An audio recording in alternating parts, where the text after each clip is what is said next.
Irmãos, irmãs, saudamos a todos, rogando a Jesus que deposite sobre nós a sua paz. Felizes de aqui estarmos nessas novas instalações, para as quais auguramos desde já toda prosperidade, sucesso possíveis. Vamos dar início fazendo uma breve citação de um pronunciamento de um dos mais célebres presidentes norte-americanos, apontado em muitas pesquisas populares, feito por instituições respeitáveis, como sendo o melhor presidente da história norte-americana, Abraham Lincoln. Lincoln, como é sabido por aqueles que têm alguns conhecimentos, mesmo que superficiais, de história, um presidente que esteve no centro de uma das maiores disputas políticas dos Estados Unidos, que foi a Guerra de Secessão, que culminou, com a unificação e formação da nação americana e a consagração da libertação dos escravos. E Lincoln esteve à frente de todo esse processo e hoje é sabido como um instrumento da espiritualidade para que na América, sobretudo na América do Norte, se efetivasse a liberdade como uma das principais conquistas dos seres humanos. E Abraham Lincoln, influenciado que era pelo mundo dos espíritos para promover a integração, a unidade e a libertação, de uma forma geral, do povo norte-americano, esteve em inúmeras ocasiões, principalmente durante os anos sofridos da Guerra de Secessão, na segunda metade do século XIX, recebendo instruções da espiritualidade através de diversos médiuns. Uma das mais famosas foi Nat Colbert Maynard, que celebrizou-se por ser uma exímia, uma notável médium de incorporação, que recebia espíritos de grande elevação e que se manifestavam através dela, proferindo inúmeros discursos, inúmeras palestras, sem que delas ela guardasse qualquer consciência, qualquer conhecimento, quando voltava à tona do transe em que mergulhara. E levada por alguns amigos à companhia de Abraham Lincoln, inúmeras vezes teve a oportunidade de cair em transe, sendo um instrumento da espiritualidade, a fim de que esse presidente parlamentasse, conversasse com os espíritos. E destas conversas saiu certificado da existência do mundo espiritual, da imortalidade da alma e das relações que são possíveis de ser estabelecidas entre o mundo material e o mundo espiritual. Conta-se que, certa feita mediunizada, incorporada, afastou-se na companhia do presidente na direção de um mapa, no auge da Guerra da Secessão, e os amigos, testemunhas que presenciavam o colóquio, um tanto afastado, viam que ela havia mudado completamente os trejeitos, sofrendo a influência da personalidade espiritual que se assenhoreou das suas faculdades mediúnicas e que dava orientação para o presidente acerca das medidas que ele deveria tomar de forma mais urgente. E seguindo essas orientações, ele foi vitorioso em seus empreendimentos e se transformando nesse ícone da liberdade, da democracia, não só nos Estados Unidos, como no mundo inteiro. Talvez influenciado por estas experiências mediúnicas que o presidente Lincoln vivenciou nos salões da Casa Branca, e que esta médium, mais tarde, escreveu um livro de memórias, narrando essas experiências, e que chegaram até nós através de uma tradução da casa editora O Clarim, uma tradução de Leal Rodrigues, com o título Sessões Espíritas na Casa Branca. Talvez influenciado por essas experiências, Abraham Lincoln asseverou o seguinte: se soubéssemos de onde viemos, se soubesse quem somos, se soubéssemos para onde estávamos indo após a morte, para onde iríamos após a morte, certamente viveríamos na Terra de forma diferente. E essa sua afirmação, ela é tocada de uma profundidade transcendental, porque faz com que nós, enquanto espíritas, familiarizados com um conjunto de lições, de ensinamentos, de esclarecimentos tão grandiosos, tão sublimes acerca da nossa essência, acerca da nossa intimidade, paremos para pensar, para reflexionar acerca da nossa caminhada pela Terra, acerca do que temos feito da nossa vida, acerca da missão que cada um, antes de encarnar, antes de vir para este plano existencial, rascunhou, projetou, planejou, estudou, examinou, na companhia de elevados mentores, arquitetos e engenheiros das reencarnações terrenas, que nos assessoraram a alinhavar o nosso plano existencial. Então, frente a esta afirmativa do presidente norte-americano Abraham Lincoln e frente aos conhecimentos espíritas que nós temos, é muito importante nós nos perguntarmos acerca da vida que nós estamos vivendo e se esta está em sintonia, está em harmonia com o nosso projeto espiritual, com a missão que viemos desempenhar na Terra, bem como se está em harmonia, se está em sintonia com os conhecimentos que estamos esposando.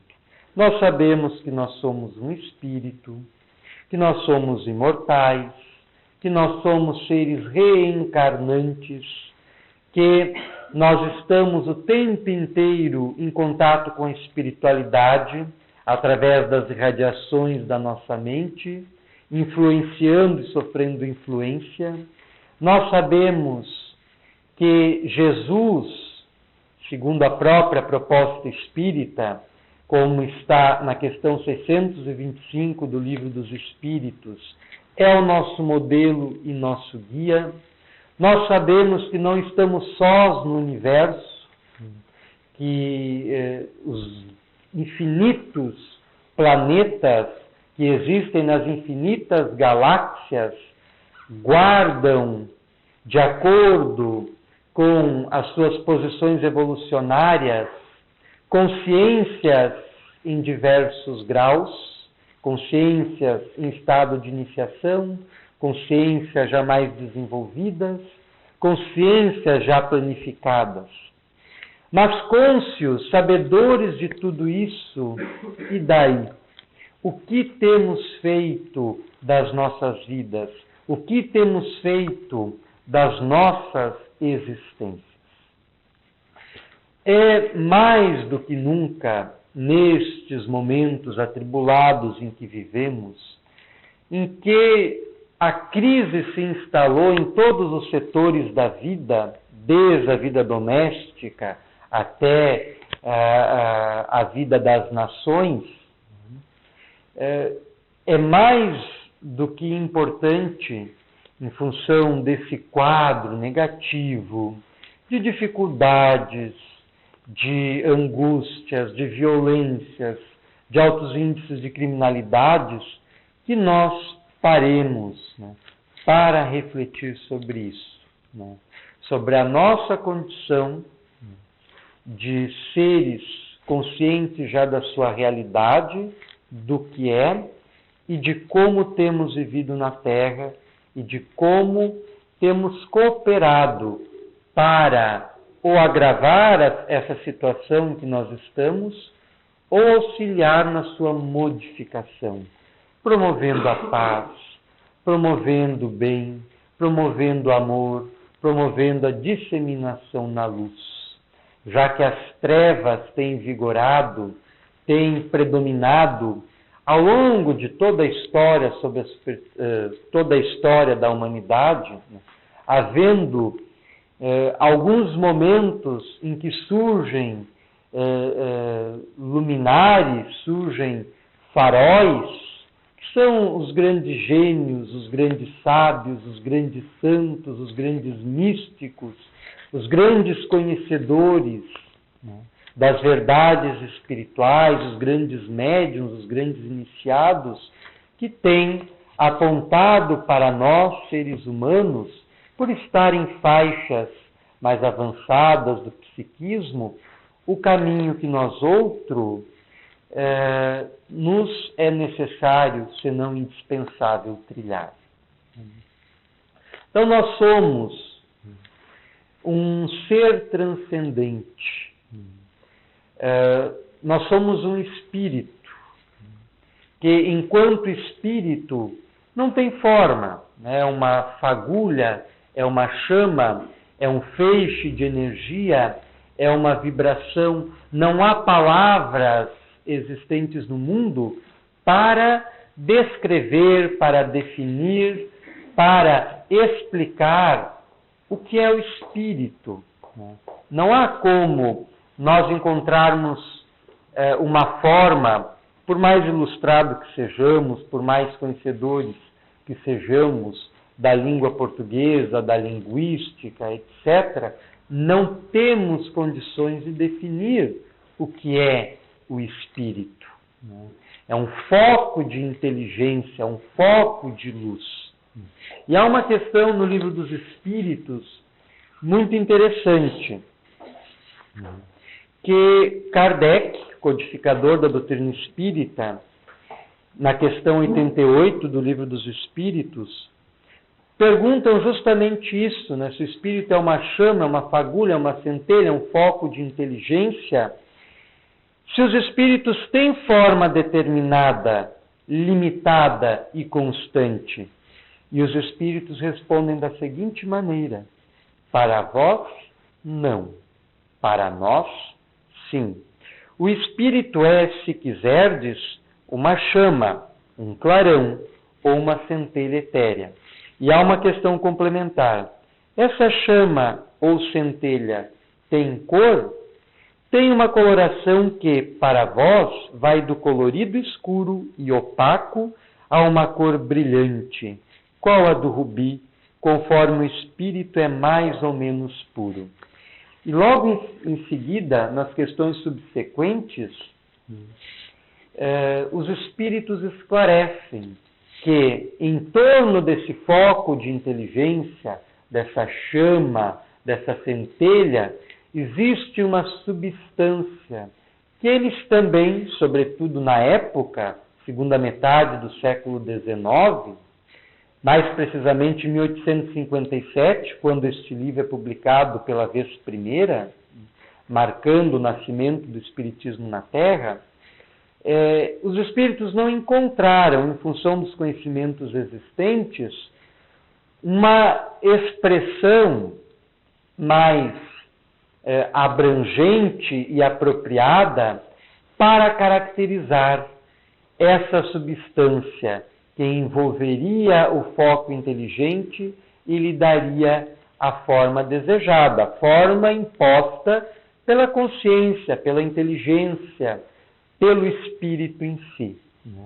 A essa substância, Allan Kardec, forjando um neologismo, uma palavra nova, para caracterizar essa substância que envolveria o espírito, Allan Kardec batizou, deu o nome de perispírito. Né? Peri do grego, né? Em redor, em derredor, espíritos do latim, né? Espírito. Então, em torno do espírito. Então, o perispírito seria, como Allan Kardec denominou, essa substância que envolve esse foco de inteligência, ajudando a individualizá-la.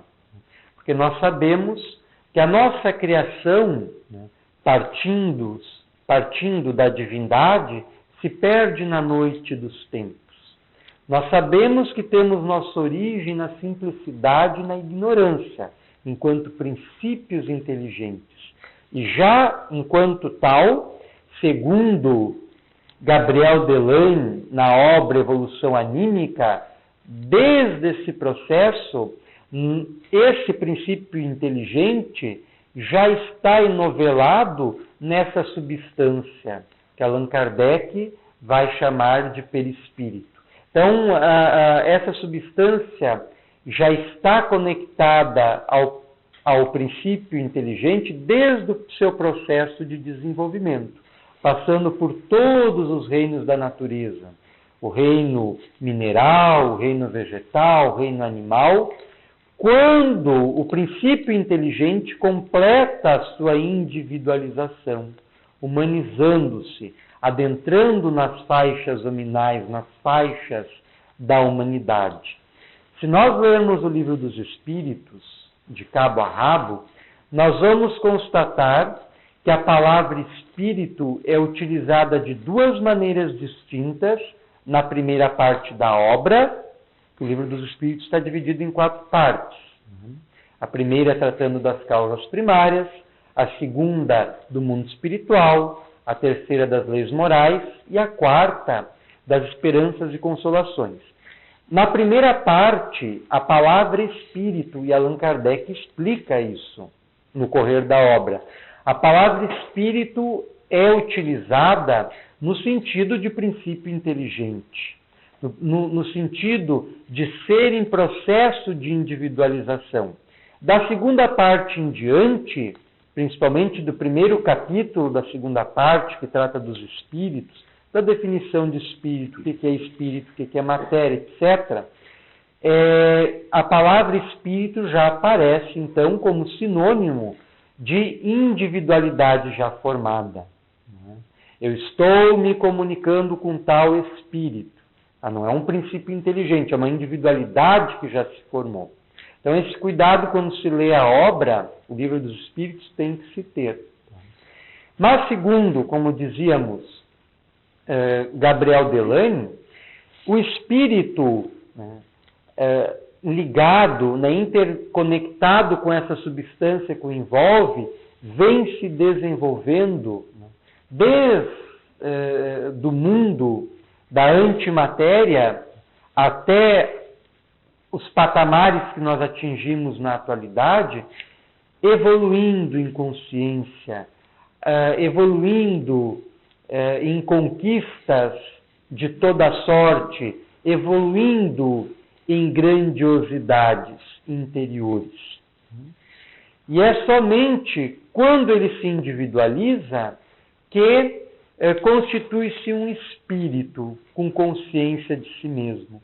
E este momento, para Joana de Ângeles, como ela assinala na obra O Homem Integral, é, segundo ela, o momento mais importante na história da alma, o momento em que o ser adquire consciência da própria existência. Como André Luiz, nas suas inúmeras obras, em particular na Evolução em Dois Mundos, distingue, o ser humano é dotado de pensamento contínuo.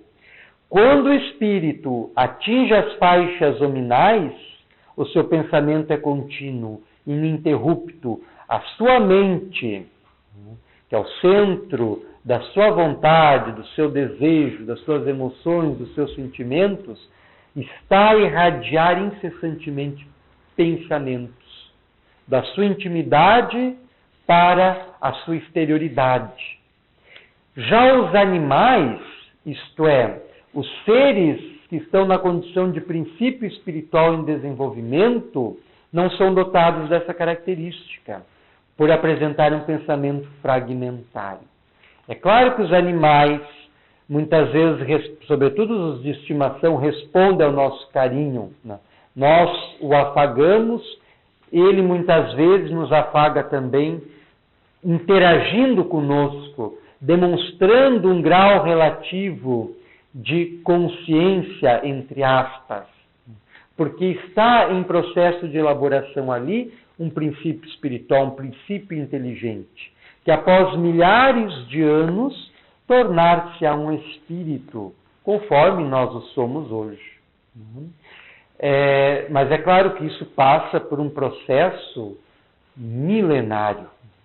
André Luiz, na Evolução em Dois Mundos, explica que o ser humano, para atingir essa faixa de consciência, essa faixa hominal, levou cerca de 15 milhões de séculos, o que dá aproximadamente 1,5 bilhão de anos, que é uma faixa de tempo que nós temos dificuldade de dimensionar, de compreender.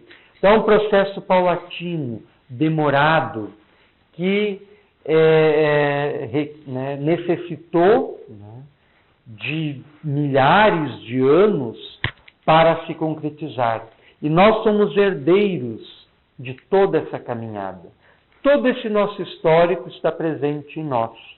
Nós, quando reencarnamos, quando o nosso espírito, através do seu perispírito, passa a influenciar o processo da fecundação, porque quando ocorre a fecundação, a união da célula-ovo com um espermatozoide, formando o zigoto, a célula-ovo, a entidade espiritual reencarnante já está presente, influenciando todo o processo.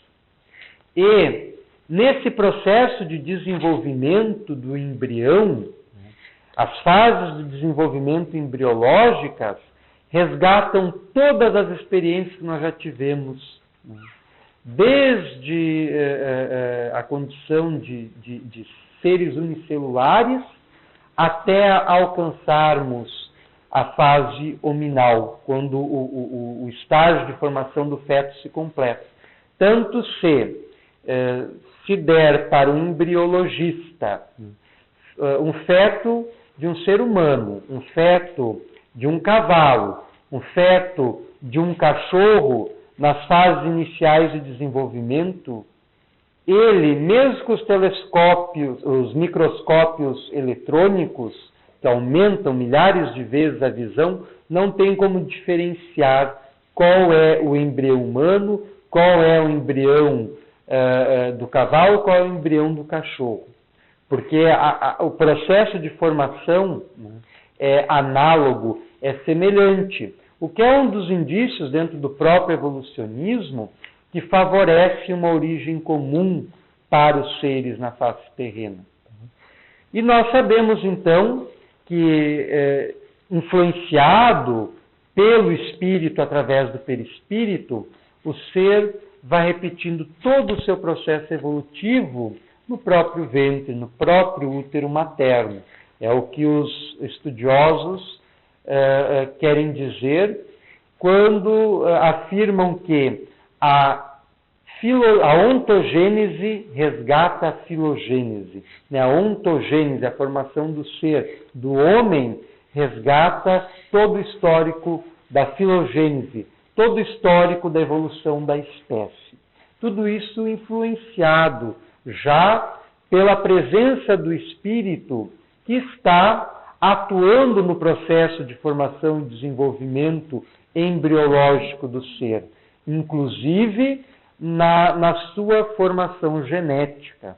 Embora sofra a herança do pai e da mãe, o espírito, em função da sua programação existencial, imprime no corpo as transformações, o seu genótipo, a sua a aparência, os seus traços, de acordo com as necessidades que tem, no ser em formação, né? no corpo em formação, no feto em formação. E o professor Ian Stevenson, famoso médico, né, doutor em psiquiatria, professor na Universidade de Virgínia, que se celebrizou no mundo inteiro pesquisando episódios que ele enquadrou como sendo casos sugestivos de reencarnação no mundo inteiro, né, totalizando ao longo das suas pesquisas, acreditamos que mais de 3.000 casos em que crianças recém-natas ou em idade precoce, com 2, 3 anos, às vezes com menos, quando começam a balbuciar as primeiras palavras, apresentavam lembranças de vidas anteriores, identificando inclusive os genitores da existência transata, da existência passada. E ele chegou a uma conclusão muito interessante, que desses mais de 3.000 casos que ele investigou, a maioria, todos de crianças, que guardavam memória viva das vidas passadas. Todos os casos que ele investigou, em sua grande maioria, referiam-se a pessoas que na última encarnação tiveram uma morte brusca, uma morte violenta, ou por um assassínio, por um acidente, por uma queda, e reencarnaram quase que imediatamente. O período interexistencial entre uma encarnação e outra, muitos de nós aqui têm às vezes séculos, né, de diferença, de distância entre uma encarnação e outra. Mas ele se deu conta nessas pesquisas, foi uma das conclusões que ele chegou, que essas crianças que guardavam lembrança da última vida eram de pessoas que haviam tido uma morte violenta, muito precoce, e que reencarnaram quase que de imediato, com poucos, às vezes meses, ou poucos anos de diferença da sua morte para a sua reencarnação próxima. E guardava, inclusive, no corpo, marcas de nascença que já tinham na vida anterior, o que é algo surpreendente, porque existem poucos estudos, principalmente na literatura espírita, sobre isso, sobre parecenças físicas que o espírito imprime no corpo físico em cada encarnação. Existem alguns relatos, é claro, de espíritos que dizem que ao longo de várias encarnações, algumas parecenças físicas são mantidas, porque é o reflexo das características interiores do espírito no corpo que ele formou. Mas não existia até então uma evidência palpável, como surgiram a partir dessas pesquisas do Dr. Ian Stevenson, e que foram numerosas, e que ele, todas elas, ele pesquisou e confrontou, buscando localizar as famílias a que aquele ser pertencia na última encarnação. E ele narra casos que, para até nós espíritas, parece inacreditável, né? De crianças de 2, 3 anos reconhecerem o pai, a mãe da vida anterior, reconhecerem a casa, reconhecerem particularidades que tiveram da vida passada e que só eram conhecidas dela e do genitor, algo impressionante. Então, são evidências científicas que estão sendo acumuladas em favor da comprovação destas realidades que nós já sabemos, que nós conhecemos. Então, o espírito, ao longo da sua evolução, que vai se refletindo no corpo espiritual, está no centro de toda e qualquer preocupação. Todos os cientistas da atualidade, sobretudo os da área da saúde, do comportamento, da psicologia, para dar novos e significativos passos na direção de novos conhecimentos e novos entendimentos acerca do ser, indispensavelmente precisarão voltar-se para a realidade transcendental, para a realidade transpessoal. Exemplo disso são os inúmeros psicólogos e psicoterapeutas nessa linha, que vêm desde a década de 60, principalmente, se ocupando de vasculhar as intimidades do ser, oferecendo inúmeras cartografias para a consciência humana, inúmeras esquematizações para o espírito humano, como Ken Wilber, Stanislav Grof, Roberto Assagioli, entre tantos outros, que são pioneiros de uma nova era que não vem longe e que será marcada pela introdução do conceito de espírito, de reencarnação, de mediunidade, de obsessão, dentro das clínicas psicológicas, dentro dos hospitais, dentro das instituições acadêmicas, dentro das universidades. E este tempo não vem longe. E nós sabemos que muitos destes intelectuais têm sido influenciados pelos espíritos superiores que estão a reboque desse processo. Porque qualquer movimento de renovação que se dê na Terra tem sua origem na espiritualidade. E Joana de Ângeles, segundo explica Jason de Camargo na sua biografia tão interessante sobre o médium Divaldo Pereira Franco, esclarece que Joana de Ângeles é um dos espíritos que tem influenciado esses grandes intelectuais das ciências comportamentalistas no avanço das suas ideias, desde Freud e Jung até os que citamos anteriormente, né? Para nós termos uma dimensão da superioridade desse espírito que mantém-se em contato conosco através da mediunidade, do mediunato, né? da missão mediúnica de Divaldo Pereira Franco. Para nós fazermos uma pequena ideia da grandiosidade dessa entidade. Que às vezes nós pegamos um livro da Joana de Ângeles e não oferecemos o verdadeiro valor.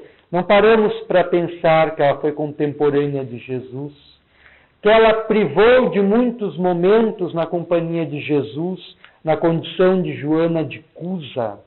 Não paramos para pensar que ela foi uma das maiores intelectuais do século XVII, no momento em que imperava o poder do catolicismo ainda e o machismo.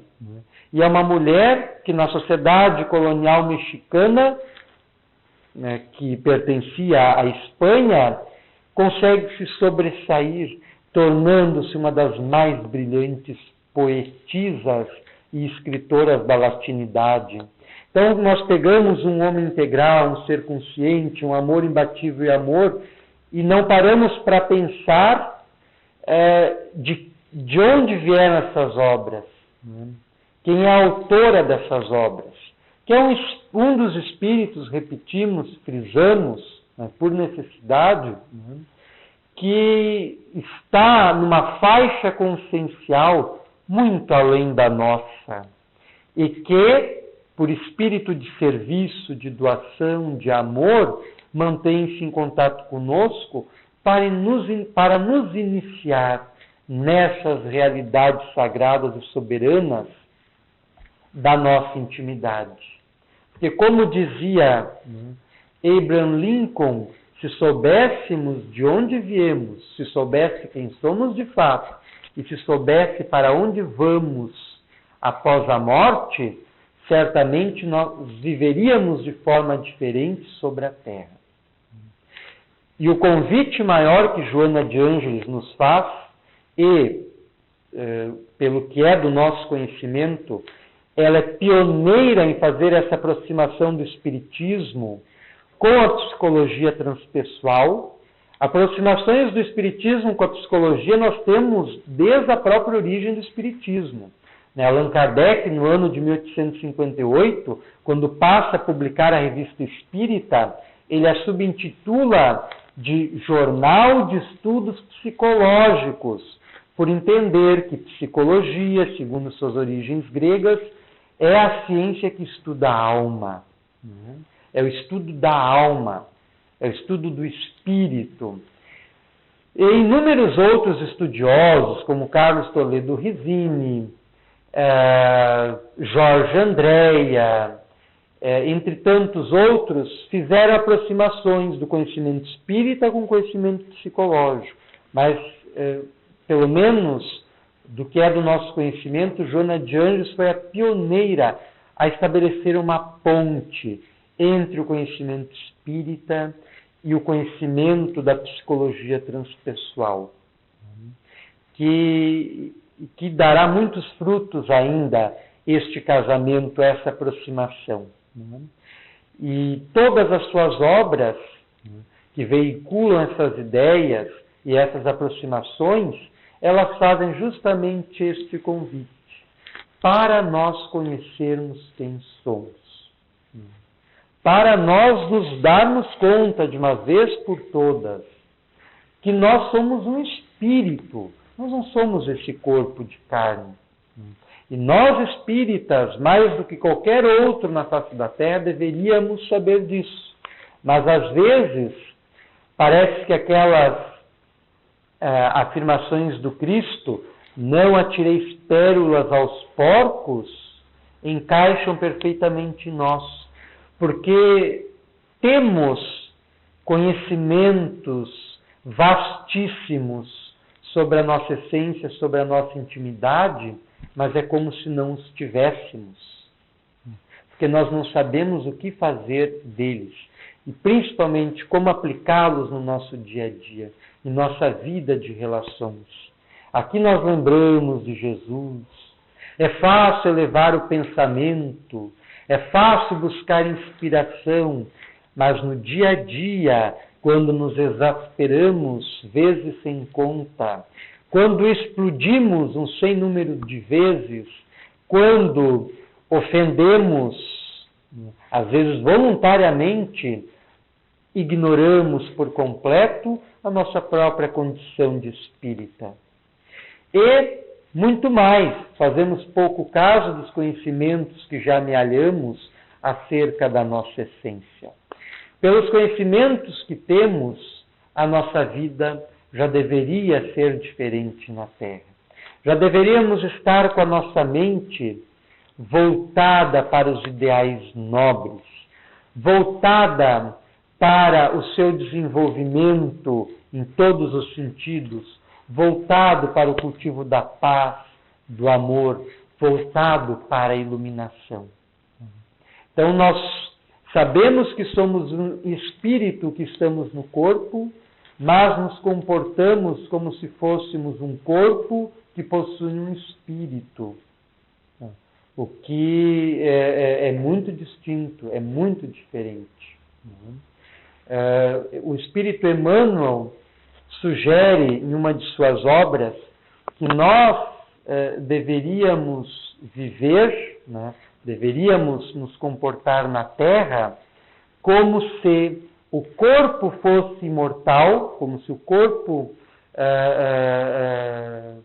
fosse durar para sempre, mas como se nós fôssemos desencarnar amanhã, para cuidar do corpo, mas principalmente da alma, que é o que o estrutura. Esse corpo é uma mera ilusão. Os próprios cientistas estão chegando a esta conclusão.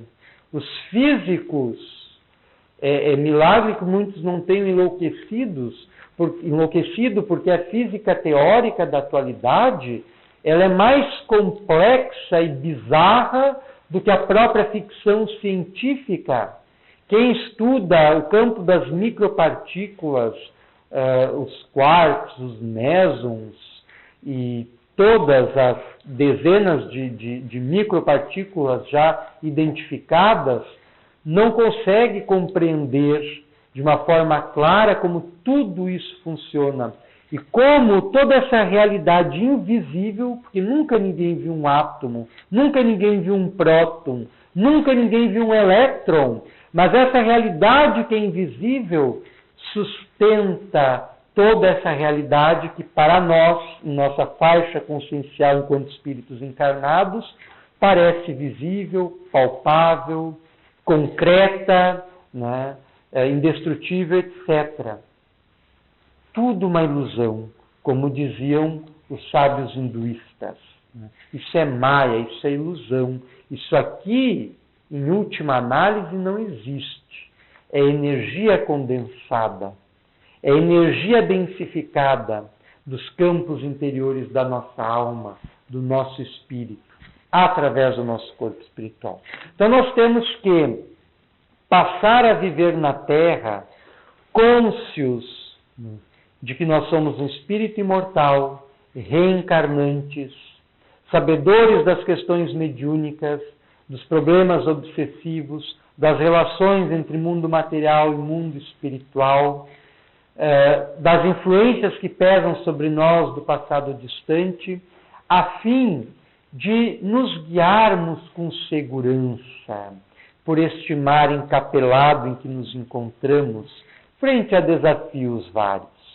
E certamente seria oportuno que cada um de nós elegesse de fato Jesus como seu guia, como seu timoneiro, a fim de nos guiar pelos mares da vida, de modo a não naufragarmos e não retornarmos para a espiritualidade sem termos evoluído, sem termos nos melhorado, sem termos concretizado em nossa vida os nossos planos pré-encarnatórios que nós traçamos e que nós precisamos identificar. Nós agradecemos a atenção de todos e rogamos a Jesus, o nosso Divino Mestre, que nos abençoe e nos inicie a cada momento, a cada nova oportunidade em nossa vida, nestas questões de alta espiritualidade, que nos permitam refletir de onde viemos, quem somos, o que estamos fazendo aqui e para onde estamos indo. Que Jesus abençoe-nos a todos.